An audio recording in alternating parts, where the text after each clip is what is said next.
Comme le Seigneur Jésus-Christ. Il est vivant. Il est vivant. Qui?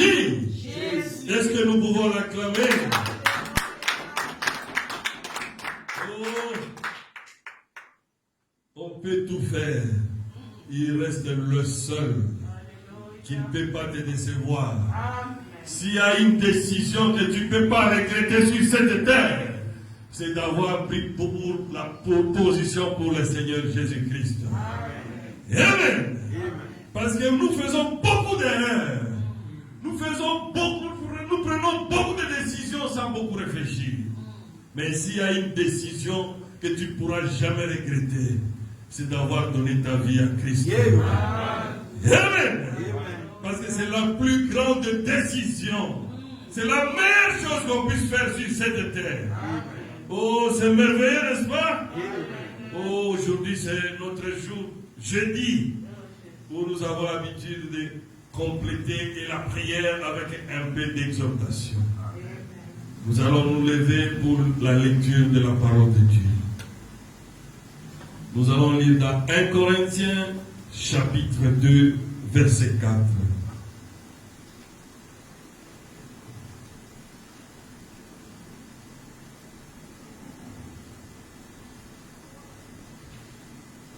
Nous lisons au nom du Seigneur Jésus-Christ. Amen. Et ma parole et ma prédication ne reposaient pas sur des discours persuasifs de la sagesse, mais sur une démonstration d'esprit et de puissance. Amen. Amen. Que Dieu ajoute ses bénédictions à la lecture de sa parole. Amen. Prions le Seigneur. Dieu, notre Père Céleste, ce soir, encore une fois, nous venons dans ta présence, Seigneur. Nous ne voulons pas quitter tel que nous sommes arrivés, Seigneur. Dieu, c'est toi qui es capable de nous parler. Parle à chacun de nous, Seigneur. Parle-moi aussi, car j'en ai besoin. Au nom du Seigneur Jésus-Christ. Amen. Je vous assois. Ce soir, j'ai pris un petit sujet qui n'est pas petit. Je voulais intituler aussi une expérience divine. Amen. Amen.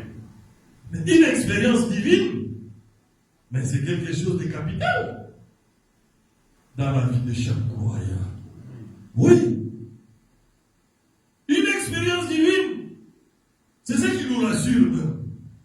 Parce que si tu n'as pas une expérience avec Dieu, mais comment tu sauras que Dieu existe? Amen. C'est par une expérience avec Dieu que nous avons la certitude que nous sommes dans le vrai. Amen. Parce que c'est ce qui peut nous donner l'assurance que nous ne sommes pas venus pour écouter un homme. Nous sommes venus pour écouter Dieu. Amen. Une expérience avec Dieu enlève tout doute possible et nous donne l'évidence de Dieu, la preuve réelle de son existence. Oh! Parce que beaucoup de gens aujourd'hui, ils disent qu'ils prient, Je ne sais pas. Heureusement, Dieu m'a aidé. Parce qu'avant, quand tout le monde me parlait, c'est qui m'amenait toutes ces églises des témoins de Jéhovah, tous les pentecôtistes, je ne sentais rien qui m'attirait. Jusqu'à ce que j'ai lu les messages, alors j'ai compris qu'il y a quelque chose dans ce livre. Amen. Amen. Amen. Parce que il faut qu'il y ait l'évidence de Dieu pour attirer. Sinon, ça ne sert à rien. Parce que si on prie par devoir, je pense qu'on n'a pas bien compris. On ne doit pas prier par devoir. Ni parce que tout le monde prie aujourd'hui. Non. Nous devons prier par révélation. Nous devons comprendre réellement quelle est la relation que nous avons avec notre Dieu. Qu'est-ce qui fait de la différence? Amen. Entre nous et les autres. Ah, c'est Dieu lui-même qui avait dit. Vous verrez quoi? Bientôt la différence. Amen.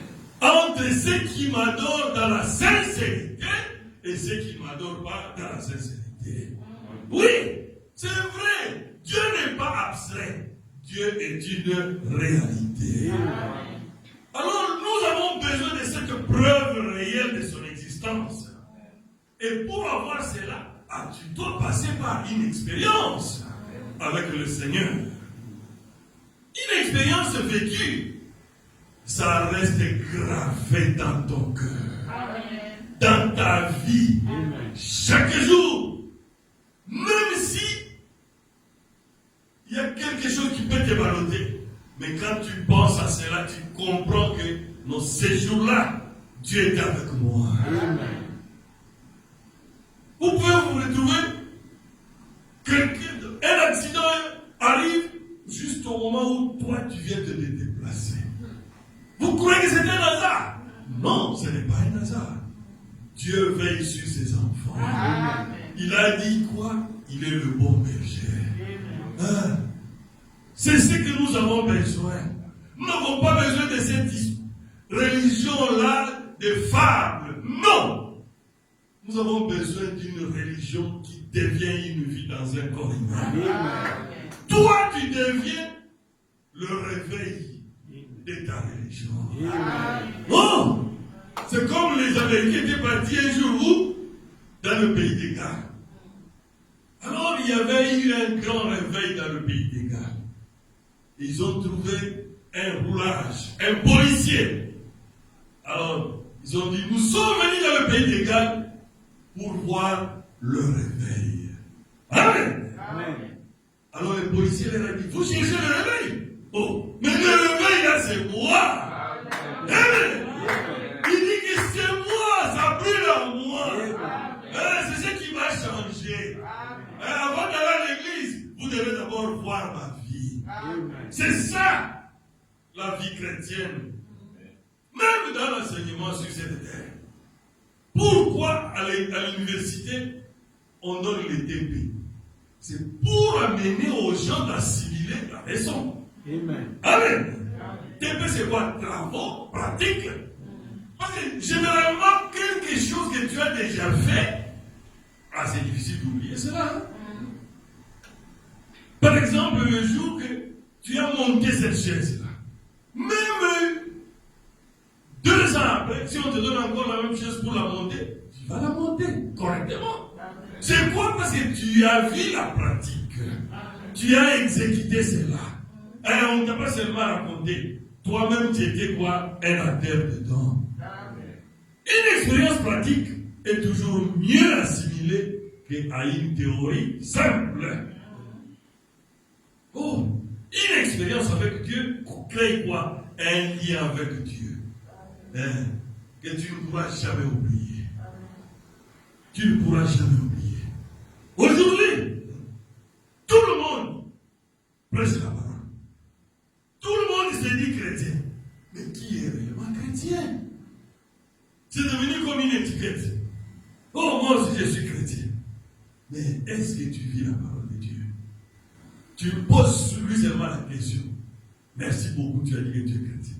Tu as quelle expérience avec Dieu? Qu'est-ce que tu as fait comme expérience avec ton Dieu? Que tu peux avoir comme l'encre de ta vie.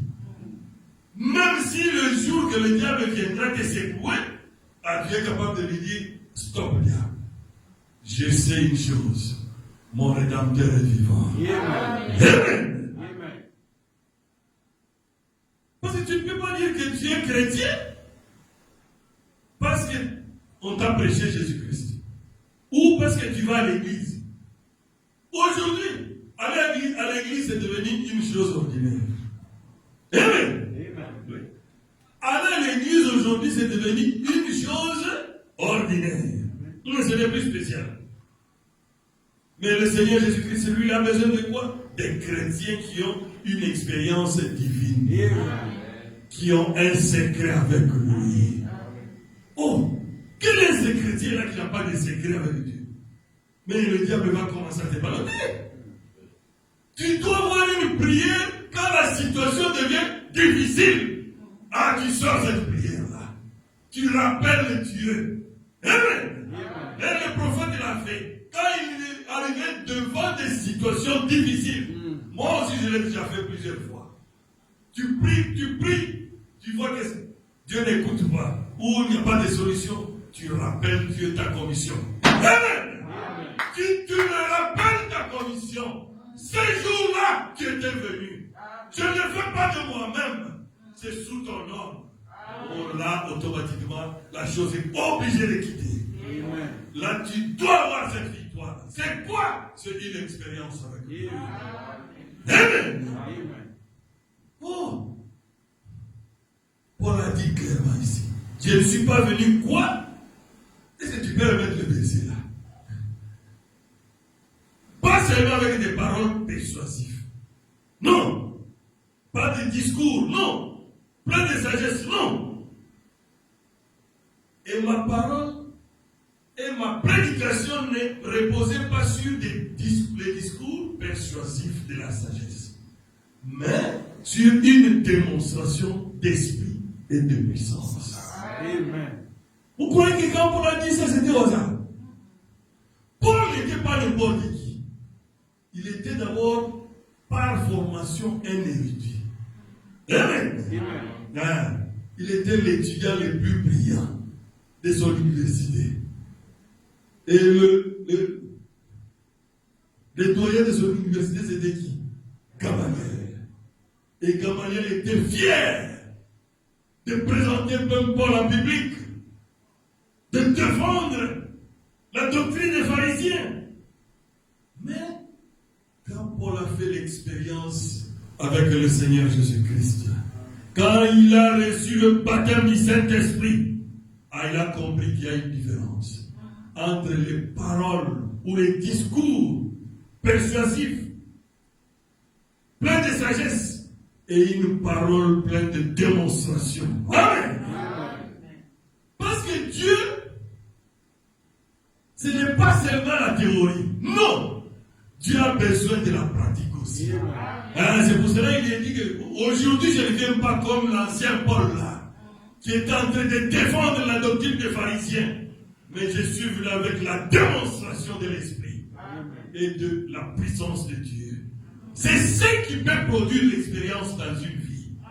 Parce que quand tu as déjà rencontré Dieu, tu n'as plus besoin qu'on t'explique qu'est-ce que Dieu. Toi-même, tu es le premier témoin. Tu seras le premier témoin de ta vie. Comme ces policiers-là du pays des Galles. Quand on lui a posé la question, nous voulons voir cette église qui a eu le réveil. Il a dit, le réveil des Galles, c'est moi. Le réveil d'un véritable chrétien doit être en toi. On doit voir que c'est un homme qui a rencontré Jésus-Christ. Un homme qui est passé par la croix qui ne reste pas le même. Oh, mon frère, ma soeur, si le grand Paul a dit ça, c'est qu'il avait compris la différence. Parce qu'aujourd'hui, c'est plein dans le monde. Beaucoup de parleurs, beaucoup de conférenciers qui préparent des grands discours l'orthographe des Français bien raffinés, l'anglais bien raffiné. Ce n'est pas ça qui va faire entrer quelqu'un au ciel. On a besoin du baptême du Saint-Esprit pour dire à celui qui est malade, au nom de Jésus-Christ, toi Satan, sors de ses corps et le diable obéit. Voilà ce que nous avons besoin. Pas seulement nous dire que Dieu existe alors que Dieu est en train de souffrir avec un petit truc là. Oh non. Non. On a besoin d'un Dieu couvert de peau. Un Dieu couvert de peau. Amen. Qui est capable de prononcer une parole et la chose arrive. L'expérience divine vient par la démonstration de l'esprit et de la puissance. Notre Dieu a besoin de prouver sa présence par la démonstration de son esprit. L'onction qui peut guérir un malade. La puissance de Dieu qui vient délivrer un captif du péché. Qui peut sauver des vies. C'est ce que nous avons besoin. Sans une expérience divine, ça sera un Dieu d'histoire. Un Dieu de fable. Ça, on n'a pas besoin. Hébreux 13:8. Oh! Jésus-Christ est le même hier, aujourd'hui et éternellement. Amen! Nous avons mis ça là. Vous savez que beaucoup de gens ne croient plus à ça. Beaucoup de gens ne croient plus à ça. Oui. Ils disent que le miracle, c'est Branham qui avait fait. Nous, on ne peut plus faire ça. C'est malheureux. C'est malheureux. Bon, on ne peut pas les condamner aussi. Lui-même n'a jamais fait une expérience avec Dieu. Mais qu'est-ce qu'il peut donner aux autres? Il veut seulement chercher à se justifier ou à monter des choses pour convaincre les gens que non, ça c'était Branham. Alors cette écriture a échoué. Amen. Branham, ce n'est même pas lui qui avait dit ça. C'était Dieu lui-même parlant à travers Paul. Amen. Jésus-Christ est le même hier. C'était quand l'Ancien Testament. C'était Paul qui disait ça. Aujourd'hui, c'est avec lui-même Paul. Et éternellement avec nous aujourd'hui. Amen. Amen. Est-ce qu'on a ajouté un segment avec Branham? Non.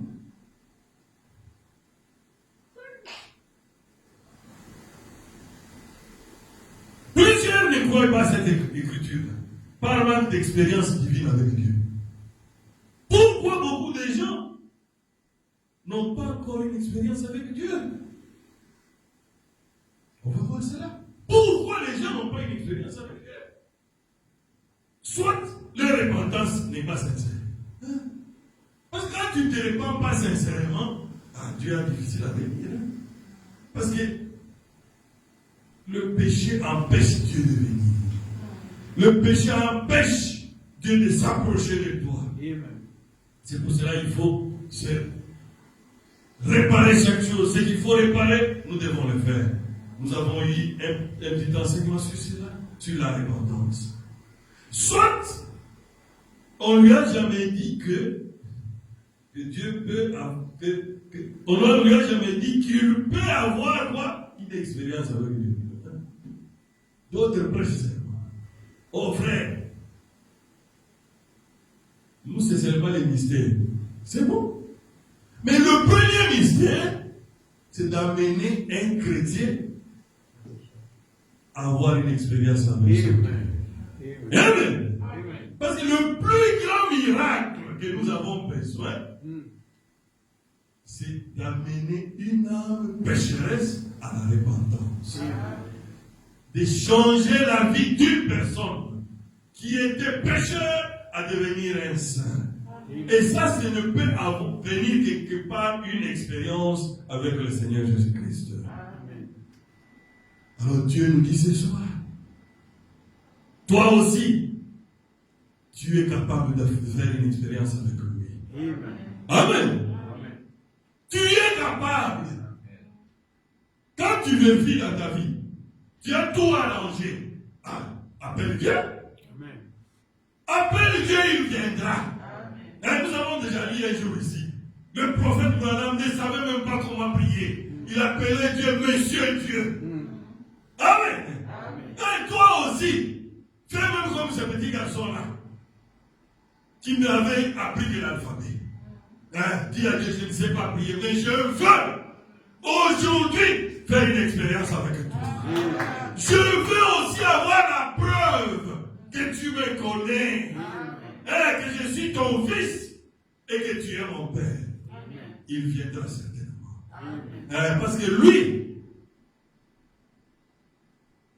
il ne peut pas faillir pour sa parole. Non.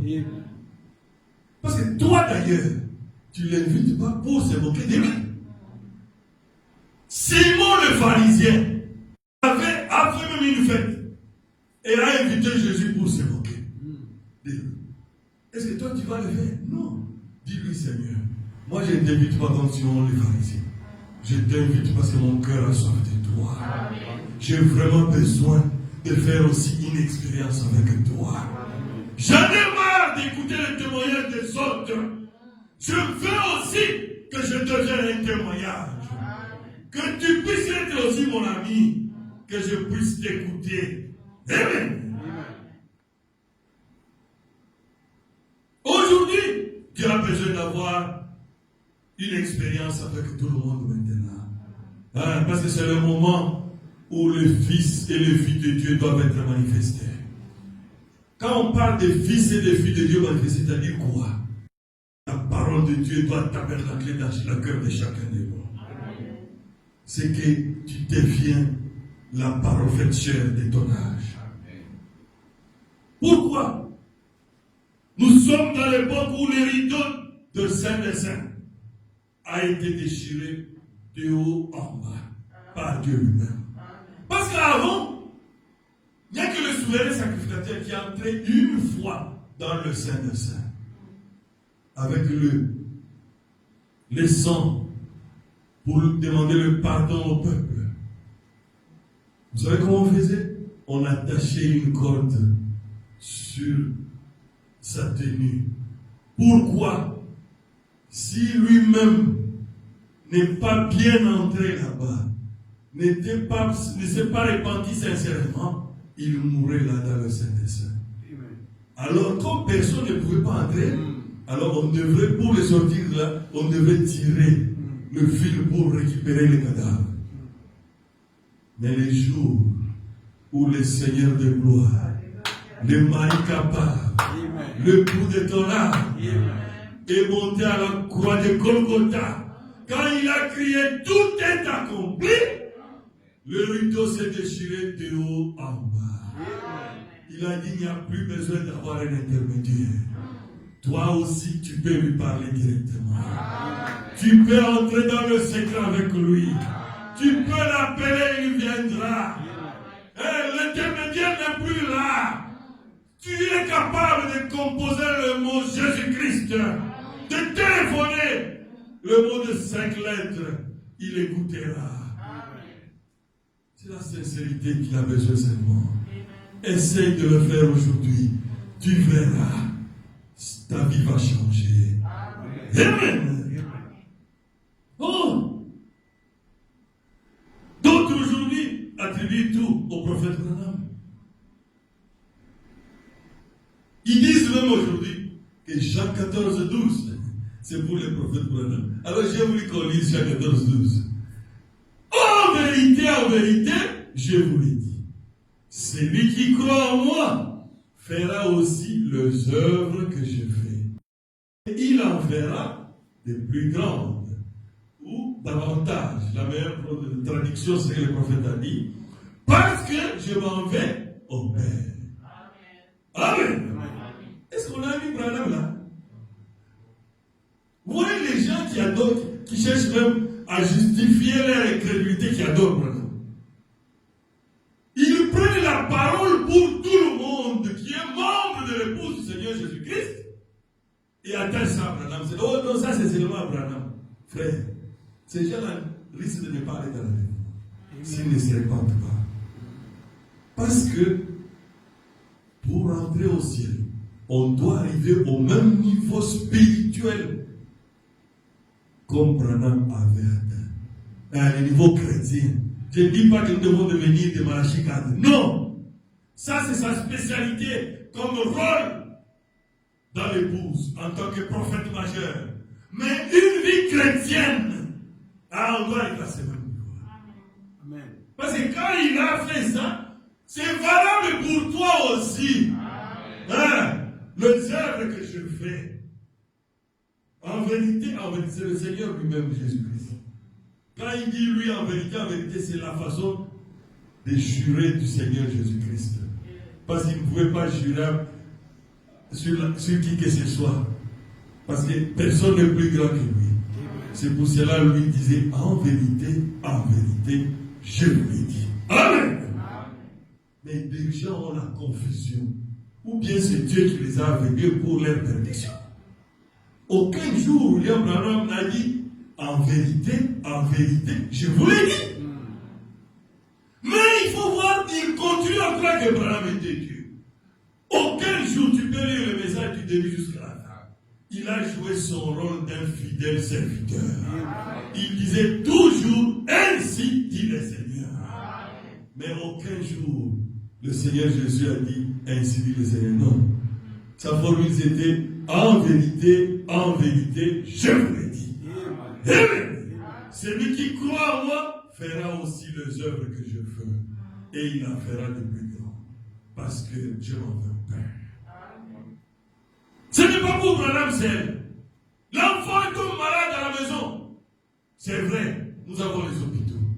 Avant d'appeler l'ambulance, prie d'abord. Amen. Toi-même, même au travail, une situation difficile arrive. Avec le travail, compose le Seigneur Jésus-Christ. Tu verras, il viendra. Amen. Ça t'appartient aussi. Tu dois avoir une expérience avec lui. S'il y a un péché à réparer, répare ça seulement. Répare.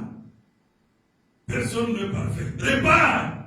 Dès que tu répares, tu vois que tout est bien, alors tu appelles Dieu.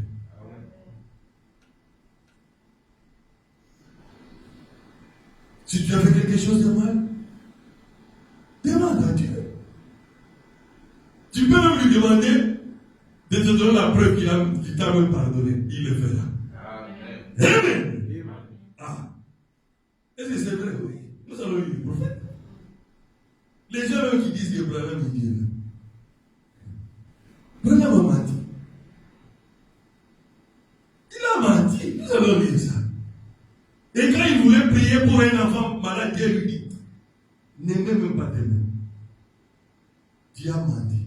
Va d'abord à Dieu. Oh! Frère, c'était effectivement un grand prophète. Mais il était un chrétien. Amen. S'il a fait avec William Branham, il le fera aussi avec toi. Si tu as fait quelque chose de mauvais, répare sincèrement. Tu écouteras ta prière. Parce qu'il avait dit à Maïda, ces avocats me cassent la tête. Dis-le que je suis pas là. Et Maïda a menti. Et Maïda lui a regardé. Est-ce que tu penses que c'est juste ce que tu fais là? Oh!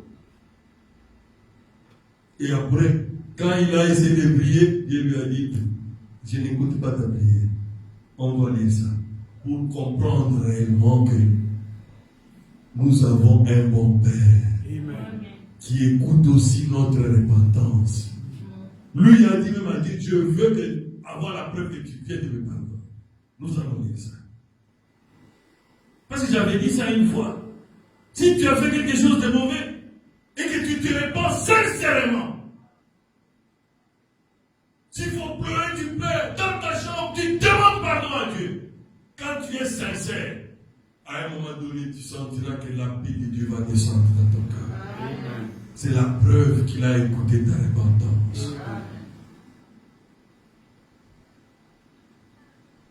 Il a dit dans une délivrance totale. Prêché le 12 juillet 1959.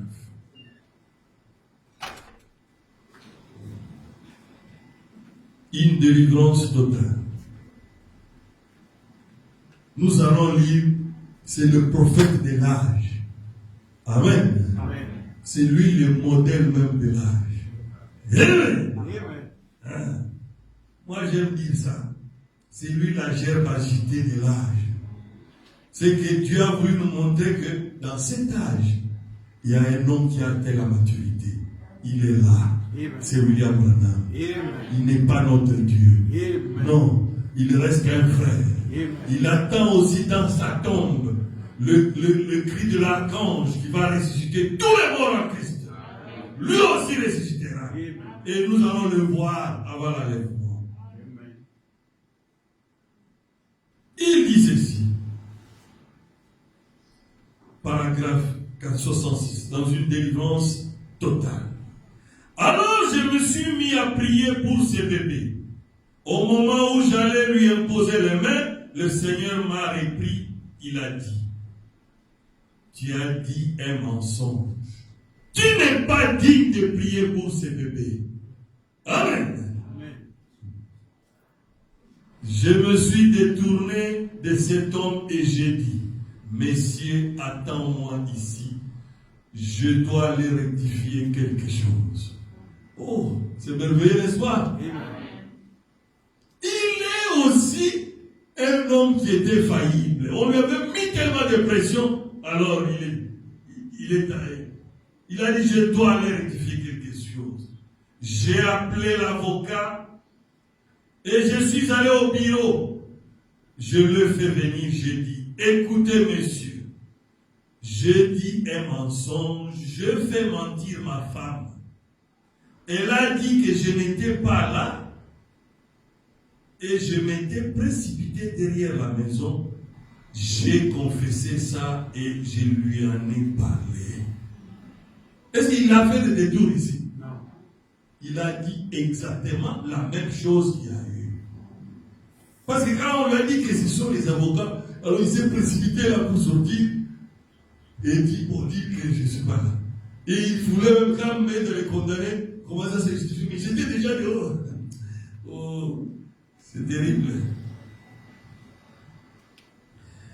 Il s'est avancé et il a mis le main sur mon épaule. L'avocat là. Il a dit, frère Branham, j'ai toujours eu confiance en vous, mais maintenant j'ai plus confiance que jamais. Amen. Amen. Un homme, il a dit, qui est prêt à réparer ses torts. C'est ça un chrétien. On ne dit pas qu'on ne peut pas trébucher, on peut trébucher. Mais on doit être prêt à réparer nos torts. N'écoute pas les diables qui te disent, oh, toi aussi on va te voir, vraiment que tu es à genoux devant l'autel là. Oh, David l'a fait, Branham l'a fait. Amen. C'est pour rentrer dans la communion avec ton Dieu. Je lui ai dit, je me suis mis à prier pour un bébé. Et le Seigneur me condamnait vraiment dans mon cœur. Parce que je savais que j'avais mal agi. Amen. Alors le lendemain, ma femme m'a dit, où vas-tu? J'ai dit, à la caverne. Alors il a dit, je dois d'abord aller en brousse pour chercher la face de l'Éternel. Et je me suis allé à ma caverne au nord de Charlestown, là où je vais depuis des années. J'y suis entré, j'ai prié toute cette journée-là. Oh Dieu, ne me laisse plus jamais faire une chose pareille. Amen. Quand on se répand, c'est avec promesse de ne plus faire encore la même chose. Oh, pardonne-moi, Seigneur, car au moment où j'allais imposer les mains aux malades pour prier, là j'ai eu la condamnation. Vers 3h de l'après-midi, je suis ressorti. Il y a un gros rocher juste là. Je suis monté sur ce rocher et je regardais en haut, en direction de l'est. Les mains en l'air, j'ai loué le Seigneur. C'était tellement calme là-bas et j'ai dit, Seigneur, si seulement tu, ton point de suspension, une fois, Tu as passé près de Moïse et il a dit que c'était quand tu l'avais caché dans le creux du rocher que ça ressemblait au dos d'un homme. J'ai dit, voudrais-tu le faire de nouveau, Seigneur, pour me faire savoir que je suis pardonné? Amen. J'ai dit, si tu veux bien m'aider à me mettre quelque chose à l'esprit, j'ai dit, Seigneur, je ne suis pas très fort mentalement parce que je n'ai pas d'instruction. J'ai dit que j'essaie de te servir, Seigneur. Tu connais mon cœur. Je n'aurais pas dû faire ça.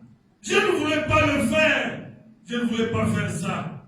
On aurait dit que j'étais en train de perdre la tête. Tellement j'étais énervé. J'ai fait ça sous l'impulsion du moment quand Satan m'a pris au piège. Amen.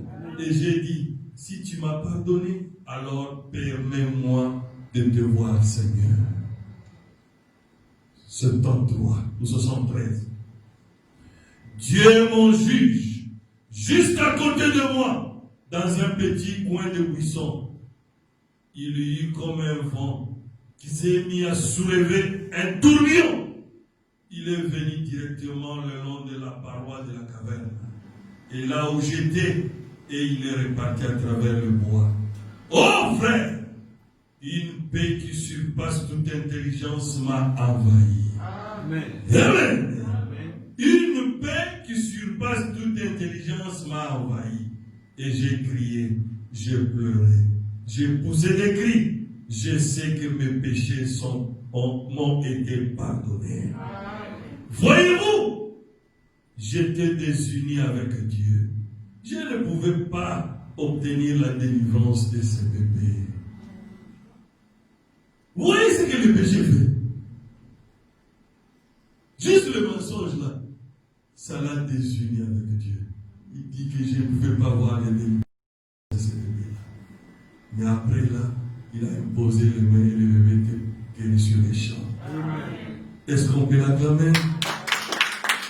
Il nous aime. Il veut aussi que toi, tu puisses avoir une expérience avec lui. Le temps d'avoir le Dieu là, l'histoire est terminée. Il est le même Dieu pour toi. Demande aussi une expérience avec lui. Il viendra. Tu auras aussi un témoignage qui va te rassurer, qui va te montrer que tu es son fils, que tu es sa fille. Dis à Dieu, j'ai besoin aussi d'avoir une expérience personnelle avec toi.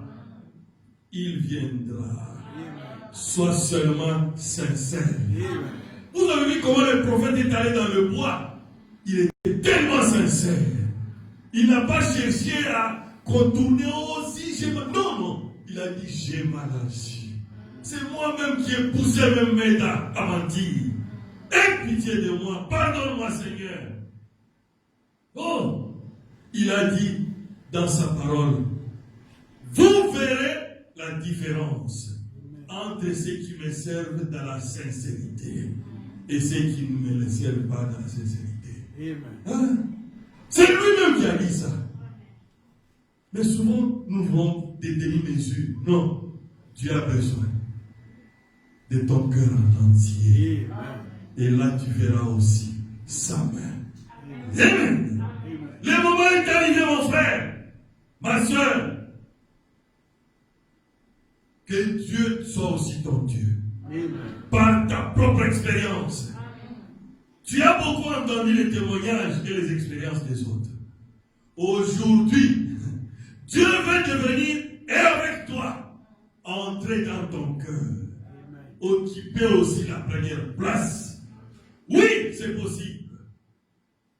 S'il a fait ça avec Paul, s'il avait fait ça avec Branham, tous les saints, aujourd'hui c'est ton tour maintenant. Débarrasse-toi de tout ce qui peut empêcher que le Seigneur ne descende. Oui, invite-le. Amen. Alors cette fois, et dis-lui, Seigneur, aujourd'hui, j'ai aussi besoin que tu viennes me visiter. frère, il viendra. Parce qu'il est allé là où on devrait le ridiculiser. Là où on devrait se moquer de lui. Mais toi, tu ne l'appelles pas pour le ridiculiser. Tu l'appelles plutôt pour l'adorer. Tu l'appelles plutôt pour devenir un avec lui. Tu l'appelles plutôt pour avoir une expérience avec lui. Tu dis que tu es chrétien depuis 30 ans. Mais quelle expérience divine que tu as eue avec ton Dieu. Quel témoignage que tu peux aussi dire depuis que tu as cru. Toujours la même colère. Celui qui a rencontré Dieu, sa vie doit changer. Lui-même est le premier témoin de son changement. Oh, c'est vrai, frère. Quand tu changes, toi-même tu sais que tu as changé. Parce que le vrai témoin, être un chrétien, oh, ce n'est pas mémoriser les histoires de la Bible ou les histoires du message. Parce qu'il y a les gens qui sont spécialistes aujourd'hui. Ils peuvent même vous rebobiner toute une brochure, paragraphe par paragraphe, du prophète. Ce n'est pas ça être chrétien. Oh, tel avait fait ceci. Être chrétien, c'est ta vie qui devient une vie de Dieu. Amen. Amen. Par la manifestation de l'Esprit, par la puissance de Dieu. Parce que quand tu mémorises les histoires des hommes de la Bible ou des femmes de Dieu, ça ne t'aidera rien. Et ont cru, et avaient cru. C'est dans la Bible là. Anne avait cru. Marthe avait cru. Pierre avait cru. Ça ne sert à rien de mémoriser ça. Il n'est pas seulement leur Dieu à eux. Il est aussi ton Dieu. Amen. Il veut aussi que si on devrait écrire une nouvelle Bible aujourd'hui, qu'on écrive ton nom aussi. Amen. Hein? Ça ne sert à rien de mémoriser les histoires. Non. Tu dois aussi avoir la même foi qu'Atirette. Amen. Et on cru. Et le Seigneur Jésus-Christ a fait accomplir la foi. Et Dieu leur a donné la preuve qu'il est le même hier, aujourd'hui, éternellement. Une expérience divine fait que tu deviens quoi? Convaincu d'abord. Que je ne vais pas à l'église là pour seulement occuper le banc, pour occuper la chaise. Non. Ou parce que comme il n'y a pas de travail, on peut aller à l'église comme un passe-temps. Non. Tu dois venir à l'église pour avoir une expérience avec ton Dieu. Tu dois être convaincu, puis tu deviendras maintenant concerné dans la situation. Participant à la vie de Christ sur cette terre aujourd'hui. Aujourd'hui, Dieu n'a plus d'autre main que nos mains. Qu'est-ce que nous devons dire pour comprendre cela? Une femme a amené son enfant malade dans la ligne de prière du prophète Branham. Elle avait aussi quoi? La carte de prière. Amen. Si vous n'avez jamais écouté, Dieu vous expliquer. Elle attendait son tour, et son tour était plus loin. Mais une autre sœur, Dieu lui a dit, c'est toi qui pries pour cet enfant-là. Amen. Ça montait tellement dans son cœur. Alors, la femme qui avait la carte de prière avec l'enfant malade était debout. Alors, la sœur a dit, si je pose seulement les problèmes, peut-être elle ne va pas refuser. Elle a d'abord fait quoi? Elle a d'abord cédé sa chaise à cette femme-là qui avait l'enfant qui était debout. Après, quand elle était déjà assise, elle a dit maintenant à la maman de l'enfant, est-ce que tu peux permettre, sans dans mon cœur, que je puisse prier pour cet enfant, si tu peux le permettre. Et la sœur là a accepté. Et elle lui a donné son enfant, elle a prié. Et puis elle a rendu l'enfant. Et puis le tour de l'enfant, de la femme est arrivée pour passer dans la prière, devant le prophète.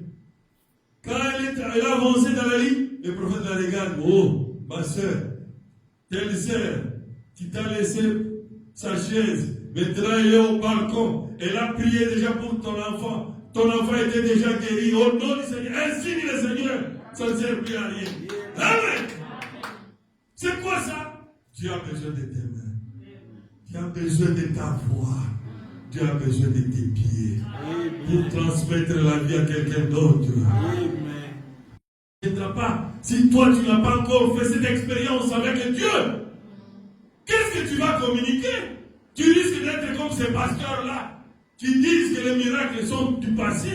Oh, Jean 14 et 12, c'était le problème de Branham seul. Non! Pourquoi? Lui-même n'a pas la chose. Mais qu'est-ce qu'il peut donner aux autres? On ne peut donner que ce qu'on a. Même le Saint-Esprit, ça se transmet des gens. Amen. La vie chrétienne produit quoi? Reproduit la vie du craint. Christ qui devait mourir. Vous voyez, quand le Seigneur Jésus-Christ avait refusé de recevoir, c'était qui? Les Grecs. À ce moment-là, les Grecs avaient beaucoup d'argent. Ils ont entendu comment Dieu s'est manifesté dans le Seigneur Jésus-Christ.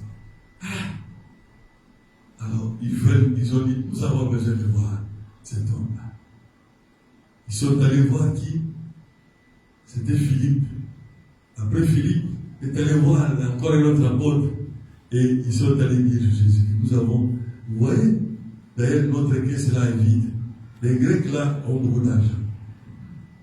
Ils veulent te voir. Alors le Seigneur Jésus n'a même pas répondu directement à leur question. Il leur a dit que les Grecs doivent d'abord mourir. Amen. Parce que c'était lui les Grecs. Il a dit qu'il n'était pas venu pour ces deux nations. Non. Quand il était venu, dans sa première venue, dans la chair humaine, il était venu pour Israël et pour les Samaritains. C'est pour cela qu'il avait refusé de recevoir les Grecs. Il leur a dit, attendez, quand le grain sera enterré, alors d'autres grains vont sortir. Amen. Quand on va me tuer à la croix de Golgotha, le Saint-Esprit viendra et tombera sur d'autres grains. Alors, vous les Grecs, les nations, vous allez maintenant voir Jésus-Christ aussi avec vous. Amen. Amen. C'est ce que nous devons être aujourd'hui. L'expérience, Dieu est dans un homme. Le grain qui a été sémé. Parce que quand nous sémons même le maïs, mais après vous aurez le maïs, n'est-ce pas? Amen. Exactement. Le même grain, le même esprit qui était en Jésus-Christ viendra sur chacun de nous. Amen. C'est ça l'expérience.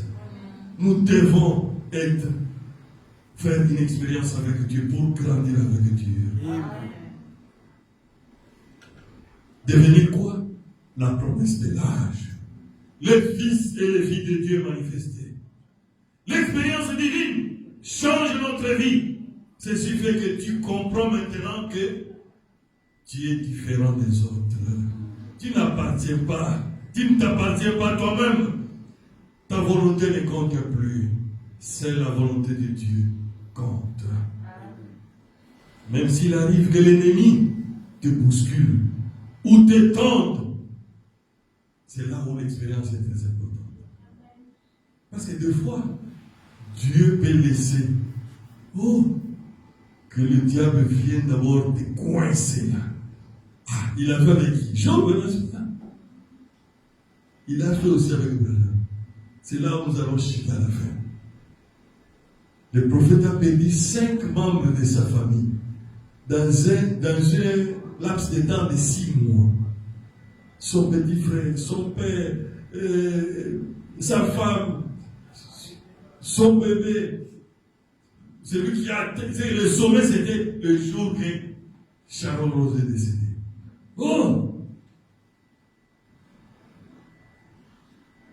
William Branham a dû affronter le diable en face.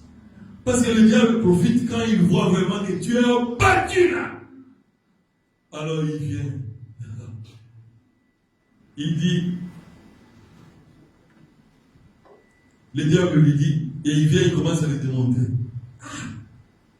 toi qui chaque jour, tu te bats pour Dieu, tu te sacrifies.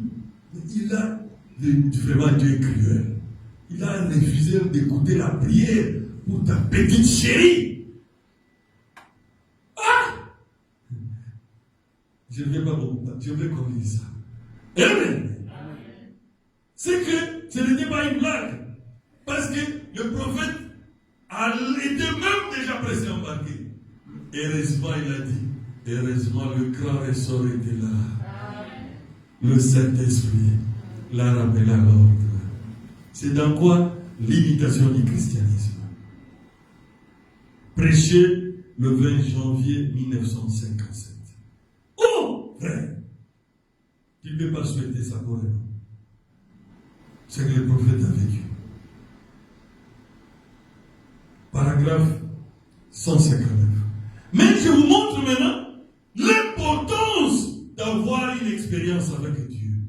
C'est dans des conditions comme ça là que Dieu peut laisser voir si réellement ton expérience là, si encore, est capable de te donner la victoire sur l'épreuve, sur ce que le diable est en train de faire.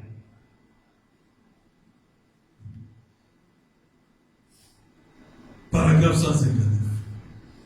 Satan m'a dit. C'est que Satan est venu, il a commencé à parler au prophète. Maintenant, qu'est-ce que tu en penses? Même ta petite chérie, ton bébé, il va te la prendre, te l'arracher. Comme c'est cruel. Ah! Le diable sait choisir les mots. Ça, c'était l'esprit nouveau. C'était tout le rôle côté intellectuel. C'est que le diable est venu, ici le prophète explique qu'il est venu dans l'intellect du prophète. J'étais là, mes os qui battaient ensemble. Je me suis dit, où irai-je? Écoutez maintenant le prophète, c'est que ça l'avait secoué. Paragraphe 61. J'irai me saouler. Alors, la voix lui dit, tu n'as jamais vu de ta vie. Il dit, je le ferai quand même. Il t'a dit de ne pas le faire. C'est que ça, c'est le Saint-Esprit qui lui dit là. Il t'a dit de ne pas le faire. Mais je le ferai quand même. Je lui montrerai qui est le patron. Eh oui. C'est que ce n'était pas facile. C'est le prophète ici. Il ne raconte pas la vie d'un voisin. C'est sa propre vie. Paragraphe 62 maintenant. J'ai dit Satan. C'est qu'il a compris que c'était le diable qui était venu parler avec lui. Je ne peux pas. C'est lui le patron. Amen. Le ressort principal tenait les commandes. Je suis sûr qu'il y ait un ressort principal. C'est qu'il était déjà presque parti. Mais il s'est rappelé. Il a dit Satan, non, c'est lui le patron, ce n'est pas moi. Amen. Quand je marchais sur la route, écoutez maintenant, le diable entre maintenant dans un autre monsieur. Quand je marchais sur la route et que monsieur Isler, ma famille était partie, je voulais marcher jusqu'à 3 points. Je ne pouvais pas aller à la tombe. Je marchais simplement sur la route. L'inondation venait tout de suite de baisser. Et M. Isler venait sur la route. D'un bond, il est descendu de sa voiture. C'est comme s'il voulait vraiment combattre avec lui. Il a dit, Billy, je voudrais te poser une question. Je t'ai vu pleurer là-bas sous la tente. Je t'ai entendu prêcher. Tu étais tellement enflammé pour le message que tu as porté. Et tu l'as porté aux gens. Maintenant, qu'est-ce qu'il en est pour toi à présent? Est-ce que tu l'aimes toujours? Il te demande, mais il n'y a pas longtemps tu pleurais là, tu étais en train d'enterrer ta femme et ton bébé. Après, je t'ai entendu prêcher puissamment. Alors il pose la question, est-ce que tu aimes encore ce Dieu toujours? Oh! Est-ce encore prêt à dire que tu vas le servir. 165, j'ai dit, Messieurs Israël, même s'il m'envoyait en enfer, je l'aimerais quand même. Amen. En effet, quelque chose a été placé ici à l'intérieur. Voyez-vous, qui fait que ce n'est plus moi, mais c'est lui. Amen. Que Dieu bénisse. Amen. Ça, c'était le prophète lui-même. Il dit que si le ressort principal n'était pas là, il allait peut-être aller prendre un casier de bière. Mais il a même dit qu'aujourd'hui, il va prouver que c'est lui le patron. Oh! C'est que, qu'est-ce qui a sauvé le prophète? C'est parce qu'il avait déjà une expérience vécue avec le Seigneur Jésus-Christ. Manquez tout, mais ne manquez pas une expérience avec Dieu. Parce que c'est cette expérience-là qui est capable de te sortir d'une situation désespérante. Nous allons prier dans peu de minutes. Que Dieu te donne aussi ton expérience avec le Seigneur.